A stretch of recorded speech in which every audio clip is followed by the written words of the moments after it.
नमस्कार दोस्तों, खबर एक्सक्लूसिव के लाइव सेशन में आपका सबका फिर से एक बार स्वागत है। शाम के 5 बज चुके हैं, वक्त हो चला है दिन भर की बड़ी खबर का आपके साथ चर्चा करने का। हम चर्चा करते हैं इसमें दिन भर की उस खबर का जिस पर पूरे देश की नज़र बनी हुई है और पूरा देश जिसे जानना चाहता है, जिन मुद्दों को टीवी मीडिया, प्रिंट मीडिया आपके सामने चैनल पर लोगों को उठाने से थोड़ा डरते हैं और पता नहीं किस बात से डरते हैं, उस मुद्दे पर हम आपके साथ चर्चा करते हैं। तो आप लोगों से साथ इसी पे चर्चा करेंगे। मुद्दा जो आज सबसे ज़्यादा गर्म है उस मुद्दे की बात करेंगे। वो मुद्दा है भारत और चीन के बीच चल रहे एलएसी पर तनाव को लेकर के। जब कल एक खबर आई सोमवार रात को, भारतीय सेना और चीनी सेना के बीच में झड़प होती है और उसमें भारत के 20 जवान शहीद हो जाते हैं। उसके बाद में चीन की तरफ से, चीन मीडिया की तरफ से लगातार ये बात छुपाई जा रही है चीनी सरकार की ओर से कि उनके कितने जवान शहीद हुए हैं, लेकिन सच्चाई बहुत देर तक नहीं छिप सकती है। अब खबर यह है कि उनके भी भारत की ओर से 40 से ज़्यादा जवान शहीद किए गए हैं, मारे गए हैं, उनके 40 जवान मारे गए हैं। वहीं पर उनका एक कमांडिंग ऑफिसर भी मारा गया है। तो भारत की ओर से भी, और आज प्रधानमंत्री जब आज मुख्यमंत्रियों के साथ में कोविड को लेकर के बैठक करने वाले थे, उससे पहले उन्होंने अपना संबोधन दिया और उन्होंने कहा कि जो भारत के सैनिक हैं वो मारते मारते शहीद हो गए और इसकी शहादत जो है बर्बाद नहीं जाने दिया जाएगा, एक एक का बदला लिया जाएगा और चीन को पूरी तरीके से सबक सिखाया जाएगा। तो आज का हमारे प्रोग्राम का नाम भी इसीलिए है कि शहादत का बदला लेगा हिंदुस्तान। और ये बिल्कुल तय है कि हिंदुस्तान खामोश नहीं बैठता है, इस बात को आपको समझ लेना चाहिए और हिंदुस्तान शांत नहीं बैठेगा।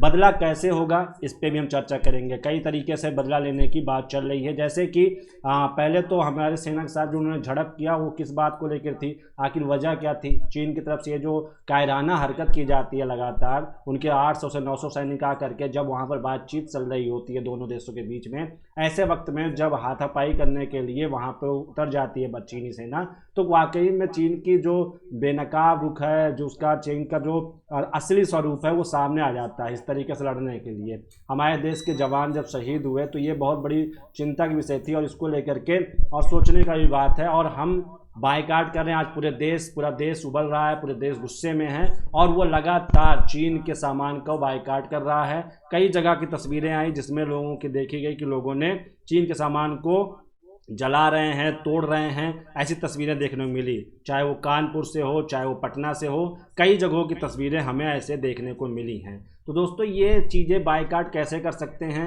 उसका करने का हम कितने हद तक की, हम कैसे चीन के सामान का बहिष्कार कर सकते हैं, उसमें हम उसको भी समझेंगे, उसको भी बात करेंगे।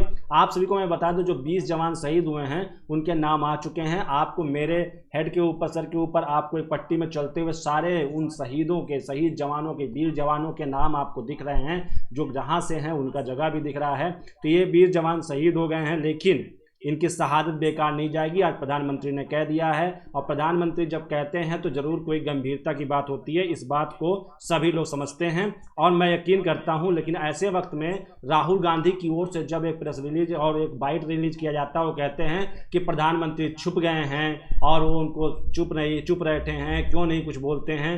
ऐसा नहीं है। अगर आप प्रधानमंत्री के ऊपर सवाल खड़ा करते हैं तो इस तरीके से कहीं सेना युद्ध लड़ती है और सरकार और किसी को आप बहुत ज़्यादा ब्लेम करके अपनी राजनीतिक मंशा को साबित करना चाहते हैं, वो गलत है। ऐसे वक्त में देश को साथ होना चाहिए। वहीं अखिलेश यादव के सुना जाए तो अखिलेश यादव ने अच्छा बयान दिया। अखिलेश यादव ने कहा कि अब वक्त आ गया है कि भारत को मुंहतोड़ जवाब देना चाहिए। मैं चाहता हूं कि भारत सरकार है उसका मुंहतोड़ जवाब दे, जैसे भी उनके व्यापार को रोक दिया जाए, उनको इस तरीके से पंग बना दिया जाए कि वो जिस तरीके से आज भारत साथ व्यापार करके अपने आप फल फूल रहे हैं वो चीज़ें उनसे छीन ली जाए। इस तरीके की कोशिश और इस तरीके की बात कहना समझ में आता है, लेकिन जब बात ऐसे होती है कि प्रधानमंत्री सो रहे हैं, प्रधानमंत्री जवाब नहीं दे रहे हैं, तो इन सब तरीकों की बात करना काफ़ी हद तक की मुझे लगता है कि ऐसी बातों को करना आप कहीं ना कहीं किसी ना किसी एजेंडे से काम कर रहे हैं। हर जगह राजनीति मत तलाशिए। आपने प्रवासी मजदूरों में राजनीति तलाश ली, आपने हर जगह राजनीति तलाश ली। ऐसे राजनीति अगर आप तलाशते रहेंगे तो शायद कहीं ना कहीं से ये देश बहुत ज़्यादा गलत तरीके से, बहुत ही बेकार तरीके से हो जाएगा, जिसका फ़ायदा चाहे चीन हो, चाहे पाकिस्तान हो, चाहे नेपाल हो, चाहे मालदीव हो, चाहे बांग्लादेश हो, चाहे भूटान हो, जो भी हमारे पड़ोसी देश हैं, अगर ऐसे दिखेंगे देश के अंदर आपस में किसी भी मुद्दे पर राजनीतिक पार्टियां आपस में साथ में आकर खड़ी नहीं होती हैं तो लड़ाइयाँ वो ज़्यादा समझ लेंगे कि ये कमज़ोर हैं, आपस में लड़ रहे हैं। लेकिन हमें यकीन करना होगा, प्रधानमंत्री ने जब पाकिस्तान ने हमारे सीआरपीएफ जवानों को बस उड़ा दी थी उनकी, उसके बाद जब कहा था तो उन्होंने बदला लिया भी था, और वो तस्वीरें देखने को मिली थी, काफ़ी वाहवाही की थी। तो ऐसे मत कीजिए कि कभी चीज़ें होती हैं, हमारी भारतीय सेना वहाँ पर ऐसे बैठी नहीं थी कि चीन की सेना आए और उसे मार दे, इस तरीके से नहीं बैठी हुई थी चीनी भारतीय सेना उसका जवाब दे रही थी। लेकिन और हमने जवाब दिया भी है, तकरीबन हमने 40 से ज़्यादा जवान उनके भी मारे हैं, तो और उनका भी एक कमांडिंग ऑफिसर मरा है। खैर, चीन कभी इस बात को एक्सेप्ट नहीं करता, और दुश्मन देश हमेशा इस बात को एक्सेप्ट नहीं करता है, चाहे वो चीन हो चाहे वो पाकिस्तान हो, वो कभी ये नहीं मानता कि उसके लोग मारे गए हैं या उसकी सेना को कोई नुकसान लगा है। तो ये चीन और पाकिस्तान की बहुत दोहरी छवि है, और ये विश्व पटल पे इसको भी पेश करेगा भारत। G7 का बुलावा है भारत को, G7 में भी अपनी मजबूती से इस बात को रखेगा। प्रधानमंत्री ने कहा है तो इस बात को बहुत सीरियसली नोट पे लिया जाएगा। रक्षा मंत्री ने सीडिया सीनोप सेना प्रमुखों के साथ बैठक की है। ये सरकार की तरफ से जो है, सरकार पे सवाल मत उठाइए, अगर उठाना है सवाल तो चीन सेना पर उठाइए। भारतीय सेना सरकार का सवाल उठा करके आप सरकार पर नहीं, आप चीनी भारतीय सेना के ऊपर सवाल उठाने की कोशिश कर रहे हैं। क्या भारतीय सेना शहीद हो गई? इस तरीके से नहीं, उन्होंने भी बदला लिया, मारते मारते वो शहीद हुए हैं। हमारे देश की सेना ऐसे मुज़दिल नहीं है कि वो बैठी रहेगी, उन्होंने बदला लिया है। और इस बात को भी समझना होगा कि चीन की ओर से जब अचानक से हम किसी तैयारी में ना बैठे हों और आप अचानक से हमला कर दें, तो अचानक से हमले का जवाब कैसे दिया जाए, ये थोड़ा सा सोचना होता है। जब हमें पता होता है कि अगला हमला नहीं करने वाला है, तनाव चल रही थी, बातचीत का दौर जारी था, आपस में बात चल रही थी, भारत के साथ चीन का जो संबंध है वो वार्ता के साथ ही बॉर्डर को सुलझाने की बात की गई है। लेकिन जब इस तरीके की हरकत की जाती है तो ये साफ होता है कि चीन की पुरानी फितरत रही है, चीन केवल ऐसे आ करके अपनी दिखाता है, तो वो जैसा दिखाता अच्छा बनने की कोशिश करता है दुनिया नज़र में, उसके मन में कूटनीति चलती रहती है। और एक फुट की ज़मीन के लिए चीन पता नहीं क्यों इस तरीके से खून की होलियां खेलने के लिए आतुर रहता है। लेकिन भारत बुद्ध का देश है, और इस देश को कभी भी शांति से समझना चाहिए, और ये देश कभी हमला नहीं करता है, लेकिन जब कोई हमला करता है तो उसकी मुंहतोड़ जवाब देना भी जानता है, और भारतीय सेना इसका मुंहतोड़ जवाब देगी, सरकार भी इसका जवाब देगी। तो आप लोग से अपील ये है कि भारतीय सेना को आप क्रिटिसाइज मत कीजिए, क्योंकि भारतीय सेना को क्रिटिसाइज करना आप शुरू करेंगे तो कहीं ना कहीं वो चीज़ें आपके साथ में समस्या खड़ी हो जाएगी। तो आप लोग को समझना होगा, हो सकता है थोड़ा सा बड़े पॉज हो जाए, तो आप लोग कहीं जाइएगा मत, जुड़े रहिएगा। हम फिर से कनेक्ट होने की आपके साथ कोशिश कर रहे हैं।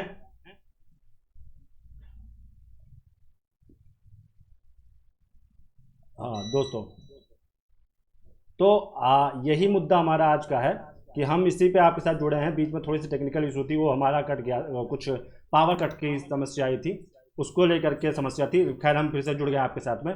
तो हम इस पे लगातार आपके साथ जुड़ते रहते हैं, और इस चीज़ को बात कर रहे हैं कि हम जो भी सवाल आप खड़े करते हैं, कोई भी सवाल खड़ा करता है अगर सरकार के ऊपर, तो ये वक्त सरकार के ऊपर सवाल खड़ा करने का नहीं है। ये वक्त है कि जब हम और आप मिल करके भारत सरकार के साथ खड़े हों और ये मौका दें कि हम जवाब देंगे और जवाब दिया जाएगा। थोड़ा सा धैर्य रखिए और जवाब मिलेगा। मुद्दे और भी बहुत बड़े हैं। इस बीच में आपको एक बड़ा मुद्दा मैं ये आपको बता दूं कि जो सुशांत सिंह राजपूत ने सुसाइड की है, उसको लेकर के मुजफ्फरनगर में उनके गृह क्षेत्र में वहाँ से उनके 8 लोगों पर केस दर्ज है, जिसमें सलमान खान, एकता कपूर और संजय लीला भंसाली समेत कई लोगों का नाम है, जिनके ऊपर ये लगा आरोप कि उन्होंने ये जानबूझकर, ऐसा नेपोटिज्म का तरीका था, उन्होंने उनकी साथ छीन ली।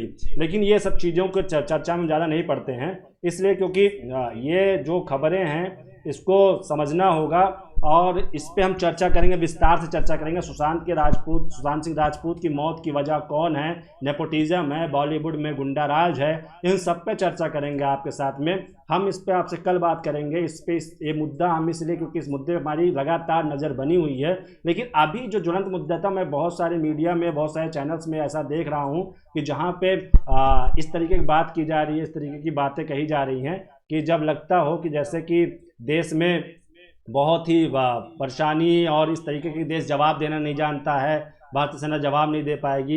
ये सब चीज़ें थोड़ा सा इससे बचने की कोशिश करना चाहिए, जिस तरीके का माहौल बनाया जा रहा है।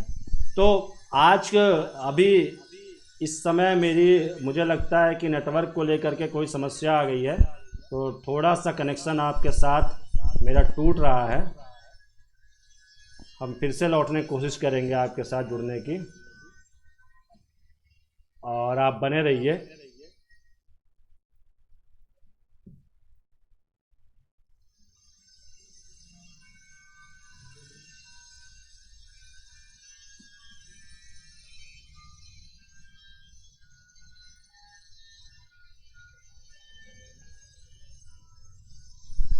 दोस्तों, आपके साथ मैं शायद फिर से रिज्यूम हो गया हूँ।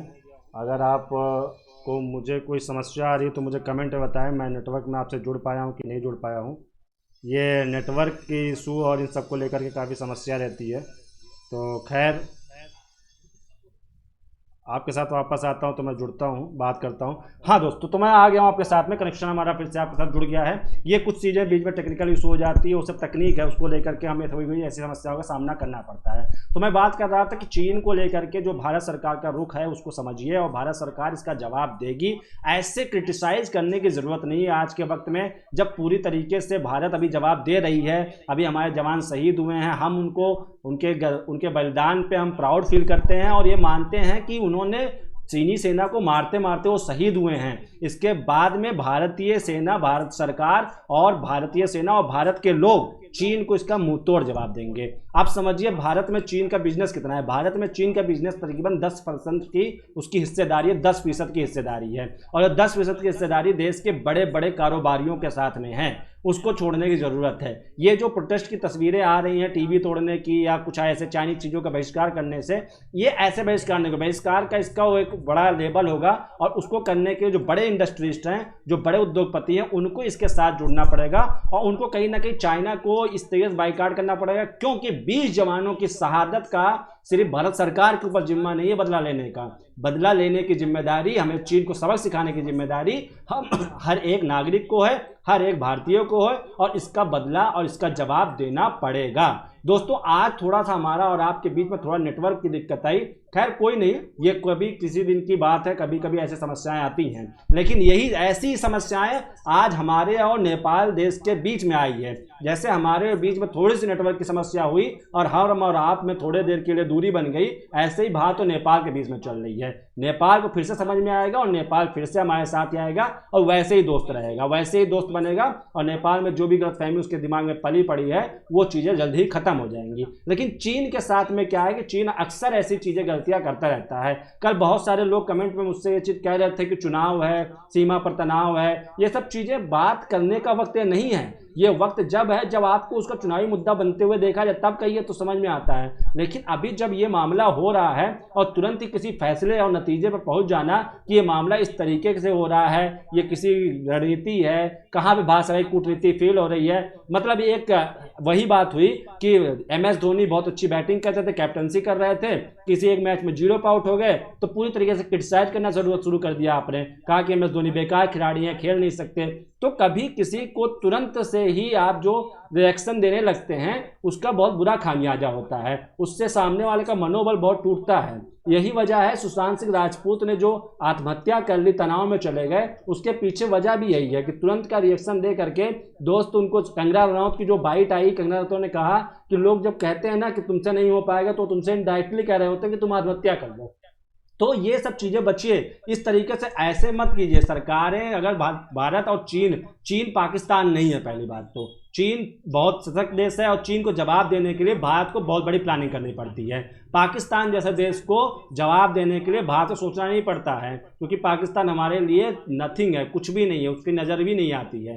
लेकिन चीन हमसे आबादी में भी जाता है, उसके पास टेक्निकली जो हथियार हैं वो भी हमसे ज़्यादा हैं। तो थोड़ा इसको समझने की कोशिश करनी होगी। इस तरीके से ऐसे लगातार हमलावर हो जाना कि मोदी का 56 इंच का सीना कहाँ है, 56 इंच का सीना नज़र नहीं आता है, ये सब चीज़ें सवाल खड़ा करना ठीक है, गुस्सा होता है उस पर सवाल कीजिए, लेकिन समझने की कोशिश कीजिए कि अब तक क्या मोदी सरकार ने ऐसा कुछ नहीं किया है जिससे देश का गौरव बढ़ा हो। जब G7 जैसी समिट में PM मोदी को बुलावा आता है, देश का मान बढ़ता है, तो उसको भी समझने की कोशिश कीजिए। दोस्तों, मेरा ये कहीं से उद्देश्य नहीं कि मैं किसी सरकार की चापलूसी करूँ या किसी सरकार की वाहवाही और प्रशंसा करते बैठ चलूँ। मेरा कहने का मतलब ये है कि जब प्रधानमंत्री देश का होता है तो उसको क्रिटिसाइज करने के बजाय आप चाइना को क्रिटिसाइज कीजिए, आप चाइना को जवाब दीजिए और चाइना के खिलाफ बोलिए, ना कि अपने प्रधानमंत्री को ही बोलिए, अपने देश के प्रधानमंत्री को बोलिए। वो एक संवैधानिक पद है, वो कोई पार्टी का व्यक्ति नहीं है। इस तरीके से जब आप बात करते हैं तो आप चाइना के सामने अपने देश को कमजोर दिखाने की कोशिश करते हैं। तो पहली बात, अगर आप देशभक्त बनने की कोशिश करते हैं, देशभक्त बनना दिखाते हैं, देशभक्त हैं, तो प्रधानमंत्री पर सीधा सवाल खड़ा करना बंद कर दीजिए। चाहे वो नरेंद्र मोदी प्रधानमंत्री हो, चाहे मनमोहन सिंह हो, चाहे राजीव गांधी हो, चाहे इंदिरा गांधी हो, चाहे जवाहरलाल नेहरू हो, चाहे लाल बहादुर शास्त्री हो, जो भी प्रधानमंत्री हो, कभी भी प्रधानमंत्री पर सवाल मत खड़े कीजिए। व्यक्ति विशेष पे आपको सवाल खड़े करने हैं तो उस पर आप सवाल खड़े कर सकते हैं, यह आपकी निजी स्वतंत्रता है। लेकिन इस तरीके से देश संवैधानिक पद पर बैठे हुए, क्या चीन में लोग बैठ करके जिनपिंग को गाली देने लगेंगे? लेकिन नहीं, इस तरीके का माहौल मत बनाइए। वो संवैधानिक पद पे उनको देश दुनिया देख रही है, और अब जब देश में ही उनकी बुराई आप करने लगेंगे तो इससे क्या हो जाएगा? आप बताइए कि इस वक्त में अगर कोई प्रधानमंत्री उसके अचानक से भारत चीन के साथ व्यापार बंद कर देगा, अचानक से कोई चीज़ें नहीं होती। अब देखिए, जो मेरठ में है और दिल्ली में जो RTRS का हाईवे बनना ठेका मिला था, उस ठेके फिर से विचार किया जा रहा है। और भी जो आर्थिक तरीके से उनके साथ में हमारी से डीलिंग चल रही थी, उस पर विचार शुरू हो गया है। हो सकता है उनको रोक दिया जाए। तो ये सब चीज़ें लगातार चल रही हैं, इसमें प्रोसेस टाइम लगता है। उस टाइम को इंतजार कीजिए, जब समय उसका होगा तो उस चीज़ को आपको मौका मिलेगा। आप ये चाहते हैं कि तुरंत ही अचानक से भारत बोल दे। अब आए आपके लिए मोदी जी आए और बोले आज रात 8 बजे से चाइना सामान का इस्तेमाल बैन हो जाएगा, जो भी इस्तेमाल करेगा उसको जेल भेज दिया जाएगा। ऐसा नहीं हो सकता है, इस तरीके की प्रक्रिया नहीं होती है। WTO जो है, वर्ल्ड ट्रेड ऑर्गेनाइजेशन है, उसके तहत कुछ प्रक्रियाएं हैं। जो इन्वेस्टर्स हैं, इन्वेस्ट किया है, उसको बंद किया जाएगा, लेकिन एक प्रक्रिया के तहत बंद करने के बाद ही हो सकता है। मौका यह है कि इस तरीके का दबाव बनाइए कि सरकार उसको बंद करे, ना कि बाद में जब ये मामला ठंडा होने लगे, जब ये मामला शांत होने लगे, सरकार फिर से बिजनेस करना शुरू कर दे। या हम और आप जो बिजनेस करते हैं, बहुत बड़े बड़े बिजनेस चाइना ट्रिप पे, हर साल वो चाइना ट्रिप पे जाते हैं। किस लिए जाते हैं इसका भी सभी को पता है। उनका कोई ना कोई बिजनेस का प्लानिंग होती है, बिजनेस डील होती है। तो इस सब चीज़ों को समझने की ज़रूरत है। अचानक से कोई चीज़ें फैसला नहीं लिया जाता है। देखिए, पाकिस्तान और चीन की तुलना अगर हम करें तो मैं टीवी चैनल्स पर जो तथाकथित बड़े पत्रकार हैं उनकी जैसा बेवकूफ़ नजर आऊँगा आपको, क्योंकि चीन, पाकिस्तान और भारत, इन तीनों देशों की आपस में कोई तुलना नहीं है। तीनों अपने अपनी जगह पे अलग अलग तरीके के महत्व रखते हैं। पाकिस्तान के पास कुछ भी नहीं है। पाकिस्तान ना राजनीतिक तौर पे मजबूत है, ना पाकिस्तान नहीं मजबूत है, क्योंकि पाकिस्तान की राजनीति में अंदर ही बहुत लड़ाई है, कला है। पाकिस्तान ना अस्त्रों शस्त्रों के दम पे बहुत ज़्यादा मजबूत है। पाकिस्तान ना आबादी के मामले में बहुत मजबूत है। तो पाकिस्तान की तुलना या पाकिस्तान की बात भी करना नाजायज़ होगी, उसकी बात करना भी बहुत ज़्यादा जायज़ नहीं है। चीन और भारत की तुलना इसलिए की जा सकती है क्योंकि हमारी जनसंख्या, हमारी जो नंबर्स ऑफ पीपल्स हैं, वो भी हमारे और चाइना के नियरली बराबर हैं। हम दो देश ऐसे हैं कि अगर इन दो देशों को अलग कर दिया है तो तकरीबन विश्व की 30 से 35% जनसंख्या हमारे इन दोनों देशों के बीच में है। आप यकीन मानिए कि 7 अरब की जनसंख्या पूरे विश्व की है, उसमें से 1.5 अरब के करीब हमारे यहाँ और तकरीबन 1.5 अरब उनके यहाँ, तो 2.5 से 3 अरब की जनसंख्या हम दो देशों के बीच में है। तो ये सब चीज़ें अचानक से जिस तरीके से बात की जा रही है, मैं लगातार सोशल मीडिया पर सुन रहा हूँ, बाईकाट चाइना, चाइना को बैन कर दो, ये सब चीज़ें ऐसे अचानक से कोई चीज़ मोमेंटम नहीं चलती है। अगर महात्मा गांधी ने स्वदेशी अपनाओ कहा था, जब अभियान चलाया था, तो एक दिन में नहीं हो गया था। आज आप किताबों और इतिहासों में पढ़ते हैं तो आपको बहुत अच्छा लगता है कि महात्मा गांधी ने कहा स्वदेशी अपनाओ, अगले दिन से आपको लगता है कि अगले दिन से लोगों ने स्वदेशी अपनाना शुरू कर दिया और जो होलियां जलानी शुरू कर दी विदेशी सामानों की। नहीं, ऐसा नहीं था, उसमें लंबा समय लगा था। उस समय को देखिए, इतिहास को पढ़िए, तो उसमें समय की सीमा को ही पढ़िए। अचानक से कोई चीज़ हैपेंस नहीं होता है। और अगर इतना मानने वाले देश के लोग थे तो फिर कैसे वापस से विदेशी सामान आ गए, कैसे विदेशी चीज़ें आ गई, इस्तेमाल करना शुरू कर दिया आपने। तो इसको समझिए, आप ही सुनिए, टिन की स्वभाव मत रखिए कि अचानक से आप गर्म होते हैं और अचानक से ठंडे हो जाते हैं। ये स्वभाव बहुत ही नुकसानदेह होता है और ये कोई सशक्त फैसला लेने की स्थिति में नहीं होते हैं। तो आप लोगों से मेरा इतना ही कहना है कि चाइना को बायकॉट कीजिए, जितनी चीज़ें हो सकती हैं आप उसे नहीं खरीदिए, उससे बचने की कोशिश कीजिए। लेकिन जितना हो सके, बहुत चीज़ें आप नहीं कर पाएंगे। जैसे मोबाइल स्मार्टफोन इंडस्ट्री में चाइना का जो घुसपैठ है वो तकरीबन 65% है। 65% मार्केट में चाइना का कब्जा है स्मार्टफोन में। तो आप स्मार्टफोन्स में बचने की कोशिश करेंगे तो जो अनदर देश की कंपनियां हैं, जो अमेरिका और यहाँ की हैं, इंडिया की कंपनियां बहुत कम ही हैं, शायद उनको आप जानते भी ना, उनके बारे में कोई सुना भी ना हो। तो उन कंपनियों के प्रोडक्ट बहुत महंगे हैं, तो उससे बचना भी है और हमको उनको नहीं यूज़ करना, उनका इस्तेमाल नहीं करना है। तो उस सब के साथ में चलते रहिए, ऐसे अचानक से कोई फैसला मत कीजिए, थोड़ा विचार करके थोड़ा सा समझ करके जाइए। अब बात कर लेते हैं कि बदला भारत कैसे लेगा। भारत बदला लेगा, पहली बात तो ईंट का जवाब पत्थर से देगा, और उसका जवाब दे भी चुका है भारत ने। हमारे 20 जवानों को आपने शहीद किया, हमने आपके 43 जवान मार दिए, हमने आपके कमांडिंग अफसर को मार दिया। अभी हमारे कुछ जवान लापता हैं और उसका भी हम उसका पता लगा लेंगे और वो जवान भी हमारे मिल जाएंगे। दूसरी बात यह है कि हमें चीनी सामानों का बहिष्कार करना होगा। चीनी सामान का जितना इस्तेमाल हम नहीं करेंगे उतना ज़्यादा ही जल्दी चीन कमज़ोर हो जाएगा। इसको आप कोशिश करके देखिए, आजमा के देखिए, आपके आसपास से, आपके मार्केट से। शुरुआत आपसे होगी, आप जब करेंगे धीरे धीरे आपके मार्केट में चाइना का सामान आना बंद हो जाएगा, बिकना बंद हो जाएगा। इंडियन प्रोडक्ट्स और एंड अदर कंट्री के प्रोडक्ट्स थोड़े महंगे पड़ेंगे, लेकिन उसको लेकर देखिए। और चाइना की चीज़ें वैसे भी आप कहते हैं चले तो चांद तक, नहीं चले तो आज तक, तो ऐसे भी है। तो इसीलिए चाइना के प्रोडक्ट इतने ज़्यादा विश्वसनीय भी नहीं, उसको भी समझिए, थोड़ा समझिए उसको बात को। विकास कांडू कह रहे हैं कि आदरणीय प्रधानमंत्री जी, वित्त मंत्री जी, रक्षा मंत्री जी, देश की आवाज़ और देश के मानस को समझिए और देश में चीनी कंपनियों को दिए निर्माण के सारे ठेके रद्द कीजिए। भारतीय कंपनियों से षड्यंत्र पूर्वक किए गए, जो भी ये बात कह रहे हैं मैं उसको आपको इसलिए बता दूं विकास कांडू जी कि भारत सरकार से विचार करिए, जो भी ठेके दिए गए हैं उस पर फिलहाल अभी रोक लगा दी गई है, उस पर फिर से विचार करने को कहा गया है और उसके विचार करने के बाद में फिर से तय किया जाएगा कि दिया जाए कि ना दिया जाए। और ये सब चीज़ें थी, अभी तक की चल रहा था ठीक, अभी तक की बात चल रही थी। अब जब चीन ने ऐसी कायराना हरकत की है तो अब सरकार को भी सोचना पड़ेगा, और सरकार नहीं सोचेगी तो हम और आप मिलकर उनको मजबूर करेंगे कि सरकार को इस पर सोचना पड़े, इस पर दबाव बनाएंगे। ऐसा दबाव नहीं बनाएंगे राहुल गांधी की तरह वीडियो जारी करके कहें कि प्रधानमंत्री मोदी चुप हैं, प्रधानमंत्री मोदी कुछ बोल नहीं रहे हैं। ये बयान एकदम सरासर गलत है। देश के प्रधानमंत्री के ऊपर सवाल खड़ा करना मतलब आप चाइना का सपोर्ट करें, चाइना का समर्थन कर रहे हैं। आप नरेंद्र मोदी कुछ भी कह सकते हो, लेकिन देश के प्रधानमंत्री को कुछ भी कहने के लिए आपको 100 बार सोचना चाहिए, क्योंकि वो देश के इस समय संवैधानिक पद पर हैं और उनको ही उनसे दुनिया बात करेगी। राहुल गांधी से बात करने डोनाल्ड ट्रंप नहीं आएंगे, या राहुल गांधी से बात करने के लिए जिनपिंग नहीं आएंगे। तो बात प्रधानमंत्री से की जाएगी तो संवैधानिक पद पे हैं, और प्रधानमंत्री से बात कर रहे होते जिनपिंग, नरेंद्र मोदी से नहीं बात कर रहे थे। डोनाल्ड ट्रंप नरेंद्र मोदी से नहीं बात करते हैं, डोनाल्ड ट्रंप बात करते हैं भारत के प्रधानमंत्री से। तो इस बात को समझिए, जिस तरीके का माहौल चल रहा है उस समय में जब प्रधानमंत्री को आप लोग कुछ भी कहना शुरू कर देते हैं तो आप प्रधानमंत्री को कहने से पहले इतनी बार सोचिए कि प्रधानमंत्री देश की संवैधानिक पद है। आप किसी व्यक्ति विशेष को कहिए, उसकी पर्सनल जिंदगी पर कहिए, लेकिन प्रधानमंत्री को लेकर के टारगेट मत कीजिए। ये बहुत गलत चीज़ें हैं। ये आप कहीं ना कहीं देश में रह के देश के खिलाफ बोलने की आपकी मंशा है तो वो मत कीजिए। और बात यहाँ तक रही, मैं कोई आपको इसलिए नहीं कहता कि या मैं आपको देशभक्ति या मैं देशभक्त हूँ, मैं ऐसा कुछ दिखाने की कोशिश कर रहा हूँ। देखिए, देशभक्ति दिखाने की चीज़ें नहीं होती हैं। देशभक्त आप हैं उसको कीजिए, अपने आसपास करते रहिए, अपने आप से पता चलेगा, वो सब चीज़ें आपको सामने नजर आएगा। ये बार बार सीना पीट करके या छाती पर लिखवा लेने से या माथे पर लिखवा लेने से कोई देशभक्त नहीं हो जाता। और दिन भर साधु संत और हिंदू मुसलमान की बात करने वाला भी व्यक्ति साधु संत नहीं होता है, तो वो भी देशभक्त नहीं होता है। देशभक्ति का कोई पैरामीटर नहीं है कि किलोमीटर या मीटर या किलोग्राम में आप नाप देंगे।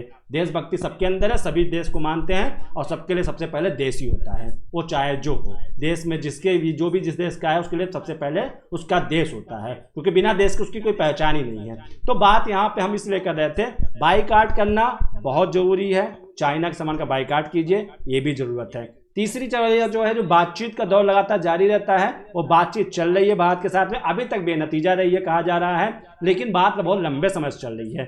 93 से बातचीत चल रही है भारत और चीन के बीच में, और 93 से जब बात ये हो गई थी कि अब हथियार नहीं उठना चाहिए, उसके बावजूद जब ऐसे खून बह गए हैं 50 साल बाद, तो उस पर सवाल उठता है और बातचीत को लेकर के थोड़ा बातचीत रोकने की ज़रूरत है। अब बात है चाइना को सही रूप दिखाने का, भारत को अपना तेवर दिखाने का। बहुत हो गई हिंदी चीनी भाई भाई कहने की, अब ज़रूरत है कि अब चीन को बताया जाए कि ऐसा है, जो तुम्हारे यहाँ के 1.5 फीट का जवान है ना, हमारे 6-6 साढ़े 6 फीट के जवान को ना अगर एक बार घूर भी देगा ना हमारा जवान, तो तुम्हारा जवान तो वैसे ही मर जाएगा, बंदूक उठाने की ज़रूरत ही नहीं होगी। तो इस तरीके की चीन जो 1.5 फीट के 2-2 फीट के उनके जवान हैं, ये हमारे 6-6 साढ़े 6 फीट के जवानों को मार के चले गए, उनको हमारे जवानों को शहीद कर दिया इन्होंने। ऐसे मजाक की बात है, हमने भी 43 जवान उनके मारे हैं। तो ये बात यहाँ पर बाईकाट कीजिए, आप क्या कर सकते हैं देश के लिए वो सोचिए। ये कहने के बजाय, ये ट्विटर पे लिखने के बजाय कि बाईकाट चाइना, और आप जिससे बाईकाट चाइना करके ट्वीट कर रहे हैं वो फोन आपका चाइना का बना होता है। तो ऐसे नहीं होता है। वही वाली बात हुई कि लगातार माइक पे नेताजी बोले जा रहे थे कि चीन का बहिष्कार करो, चाइना का बहिष्कार करो। इतने में उनका फोन आया, उन्होंने फोन उठाया, फोन देखा तो चाइना का बना हुआ था। तो क्या बहिष्कार कर दिया भैया आपने चीन का? आपने चीन का बहिष्कार करना है तो आप सही कीजिए, सच्चे मन से कीजिए, कैमरे के लिए मत कीजिए। कैमरे पे आकर के आप टीवी तोड़ दीजिए, कोई पुरानी टीवी पड़ी हो तोड़ दीजिए कि चाइना का बहिष्कार हो गया। तो कथनी में नहीं, करनी में चाइना का बहिष्कार कीजिए। केवल कह मत दीजिए कि आपने कह दिया और आपने बहिष्कार कर दिया। टिकटॉक इंस्टॉल कर देंगे, अनइंस्टॉल कर देंगे तो उससे चाइना का बहिष्कार हो जाएगा, हो सकता है, ये भी एक असर पड़ सकता है चाइना को। लेकिन टिकटॉक कंपनी ने फैसला किया कि वो चीन से अपना प्लांट हटा करके चीन से वापस हटाएगी अपना वहाँ से। तो ये भी चीज़ें प्लान है, कई लोग वहाँ पे कर रहे हैं काम। तो देखिए, शुरुआत करनी पड़ेगी, छोटी छोटी चीज़ों से शुरुआत करते जाएंगे तो अचानक से एक बहुत बड़ा बदलाव देखने को मिलेगा। और उस बदलाव को जब आप देखेंगे तो आपको यकीन होगा कि आपने बहुत बड़ा फैसला किया। और वो टाइम लगता है, समय लगता है। जब गांधी जी ने स्वदेशी कहा था तो उसके कुछ दिन तक की तो भारत स्वदेशी अपनाता रहा, फिर अचानक से फिर कैसे विदेशी आ गए, विदेशियों की घुसपैठ कैसे हो गई पूरी तरीके से। अब आप जिम्मेदार देना शुरू करें तो कहेंगे कांग्रेस जिम्मेदार थी, उसमें कांग्रेस की सरकार थी तो कांग्रेस लेके आई थी। जिम्मेदार कोई सरकारें नहीं होती, जिम्मेदार नागरिक होता है, उसकी ज़रूरतें होती हैं। ज़रूरतों पे हमने अपने हिसाब से उसको लेना शुरू किया। बिजनेसमैन थे, इंडस्ट्रीज लाना शुरू किया, उन्होंने सस्ते में दिया, कई लोग करोड़पति बन गए। कई कंपनियां ऐसी हैं जिनका मैं आपको डाटा बताऊंगा, बेस बताऊंगा, तो उनका चाइना की वजह से आज वो करोड़पति हैं और भारत के बहुत बड़े बड़े इंडस्ट्रियलिस्ट हैं जिन्होंने चाइना के प्रोडक्ट ला करके 2 रुपये के प्रोडक्ट ला के 10 रुपये में बेच करके आज देश के बहुत बड़े बड़े उद्योगपति और करोड़पति बने हुए हैं। तो उस पर चर्चा नहीं करूंगा, क्योंकि उस पर बात करूंगा तो वो बहुत अलग मुद्दा हो जाएगा। क्योंकि व्यापार में ये सब नहीं देखा जाता कौन कहाँ क्या कर रहा है, कैसे कर रहा है, बढ़ना जरूरी है। लेकिन खैर, आप और हम क्या कर सकते हैं, ये कर सकते हैं कि जो चाइनीज चीज़ें उसके प्रोडक्ट का इस्तेमाल बंद करें, और जो लोग इसकी बिक्री करते हैं उससे दुकान को बहिष्कार करें। और मजाक में नहीं, 1-2 दिन की जब आप वैचारिक मतभेद मत लें, 2 दिन में नहीं आप कर लेंगे। क्या हमें 2 दिन बहिष्कार कर दिया और चाइना का बहिष्कार हो गया? आपको लगातार इसका पालन करना पड़ेगा। कुछ लोग आपको कहेंगे कि यार बेवकूफ़, तुम्हारे करने से क्या हो जाएगा। तो कहानी वही है कि राजा ने कहा था कि 1 लोटा पानी लेकर के आए, 1 लोटा दूध लेकर सभी लोग आएंगे तो दूध का कुआं बनाएंगे। तो सभी ने सोच लिया कि यार सब तो दूध लेके आ ही रहे हैं, अगर मैंने 1 लोटा पानी डाल दिया तो कौन सा पता चलेगा। और यही सबने सोच लिया और सबने ला के लोटे पानी डाल दिया और एक और कुआं पानी का तैयार हो गया। तो वही बात है, अगर आप ये सोचेंगे कि हमारे चाइना के प्रोडक्ट इस्तेमाल ना करने से क्या चाइना को क्या नुकसान लग जाएगा, तो देखिए आप कोशिश कीजिए, आप नहीं इस्तेमाल करेंगे, आपसे आप और एक एक करके सब ने इस्तेमाल करना बंद कर देंगे तो चाइना को यकीनन नुकसान लगेगा और चाइना को सड़क पे आ जाना पड़ेगा। चाइना जिस तरीके से सोच रही है, चाइना का सबसे बड़ा मार्केट भारत ही है, चाइना का ही नहीं। किसी भी देश को तोड़ना है तो आप उसके प्रोडक्ट खरीदने बंद कर दीजिए, सभी के बड़े मार्केट भारत ही है। भारत में उपभोक्ता ज़्यादा हैं, ये एक बुरी चीज़ भी है और अच्छी बात भी है। बुरी बात इसलिए क्योंकि हमारे पास इंडस्ट्री नहीं है, हमारे पास प्रोडक्टिविटी नहीं है, हमारे यहाँ लाखों टन अनाज बर्बाद हो जाते हैं क्योंकि हमारे पास फूड प्रोसेसिंग यूनिट नहीं है।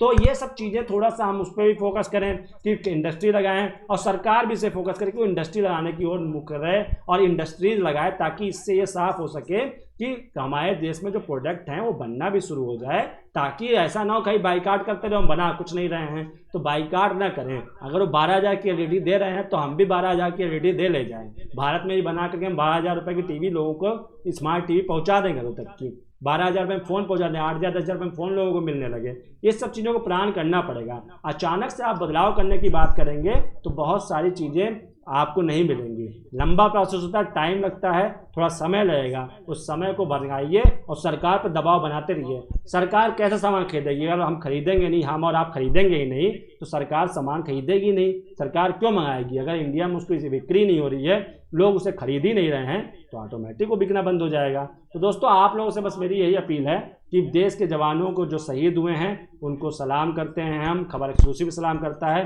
और पूरा देश सलाम करता है। और पूरे देश गुस्से में भी है कि चाइना से बदला लिया जाए। बदला लेने का तरीका सरकार सोच रही है, सरकार लगातार विचार कर रही है, कैसा होगा वही बात करेंगे। आर्थिक मोर्चों पर भी भारत उसको चुनौती देने जा रही है और उसके जितने भी ठेके हैं उसकी रिव्यू करने के लिए कह दिया है। और साथ ही प्रधानमंत्री ने यह भी कह दिया कि बदला लिया जाएगा, कोई भी शहादत बर्बाद नहीं जाएगी। तो ये सब सारी बातें हैं। इस पे ऐसा लगता है आप एक दो दिन इंतजार कीजिए, जल्द ही सरकार की ओर से कोई बड़ा फैसला लिया जाएगा। 19 तारीख को प्रधानमंत्री मोदी ने चाइना मसले पर ही सभी सर्वदलीय बैठक बुलाई है। उस बैठक के बाद हो सकता है 20 या 21 जून को, वैसे भी योगा डे है, इंटरनेशनल योगा डे है, उस दिन प्रधानमंत्री संबोधित करेंगे। हो सकता है उसी दिन कोई बड़ा ऐलान करें चाइना के प्रोडक्ट और चाइना की चीज़ों को लेकर के। तो धैर्य रखिए, हमारे प्रधानमंत्री जो हैं, प्रधानमंत्री भरोसा रखिए, देश के प्रधानमंत्री भरोसा रखिए, क्योंकि प्रधानमंत्री इस वक्त जो भी हैं नरेंद्र मोदी हैं और जो रक्षा मंत्री है जो भी हैं, उनके ऊपर जिम्मेदारी है और 135 करोड़ लोगों का दबाव है। तो उस दबाव को सरकार समझ रही है और सरकार जरूर ऐसा फैसला लेगी जो जनता को अच्छा भी लगे और जनता तारीफ भी करे। तो हम इसकी उम्मीद करते हैं कि अगर नहीं लगी फैसला तो मैं भी यहीं बैठा हूं, आप भी यहीं बैठे हैं, हम जम करके आकर के सरकार की आलोचना करेंगे और जम कर सरकार को कोसेंगे। लेकिन अभी फिलहाल वक्त ऐसा नहीं है, हम अपने तरफ से क्या कर सकते हैं वो करने की कोशिश करेंगे।